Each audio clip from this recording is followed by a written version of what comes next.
recently started saying Marion County judges may have become too lenient. Thousands signed a petition asking to remove the judge who sentenced the man convicted of killing IMPD officer Breanne Leath.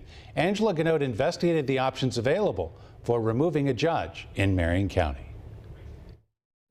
This is a disgrace. It's a miscarriage of justice. The judgment just completely made no sense. I'm shocked and disappointed. You can kill people and say, oh, well, I had a bad day. The judge, quite frankly, should be ashamed of himself.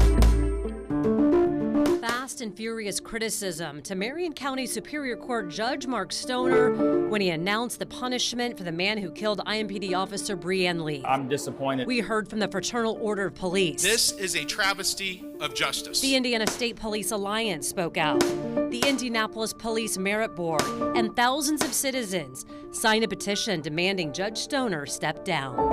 We'll have had longer control and have protected the community longer this way than if I had given the maximum sentence. They accused the longtime judge of mishandling Elias Dorsey's case. The prosecutor wanted a sentence of 63 years, but Dorsey got 25 years and 15 years of probation. Specifically, Dorsey was found guilty but mentally ill of 6 charges. Judge Stoner is allowing him to serve those sentences concurrently, not consecutively. 15 years. And he reduced a criminal confinement charge from a level 3 felony to a level 6. He has to look every officer in this city in the eye from here on out and know that he did that. Another one of Stoner's cases caught heavy criticism too.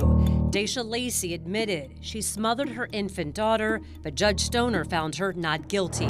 He said Lacey was a bad mom, but prosecutors didn't prove she intentionally harmed her newborn. He thought they charged her with the wrong crime. We don't oversee lawyers. While the public criticized, the Bar Association defended. First, I think that the Marion County judiciary is top-notch. I would grade them an A, overall an A. Lee Christie is the president-elect for the Indianapolis Bar Association.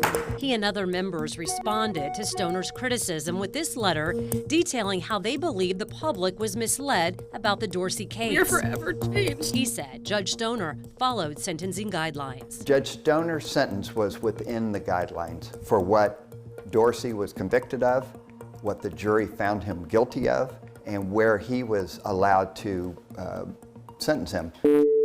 Still, what can you do if you disagree, if you believe Stoner or any other judge is abusing power, is too lenient, or not following the law? First, you can file an official complaint. The Judicial Nominating and Qualifications Commission looks at complaints against judges, and Lee is also a current member. He says between 75 and 200 complaints come in every quarter, but most are issues that would be considered for appeal, not a specific complaint against a judge. This committee can vote to file charges against a judge, to have them removed.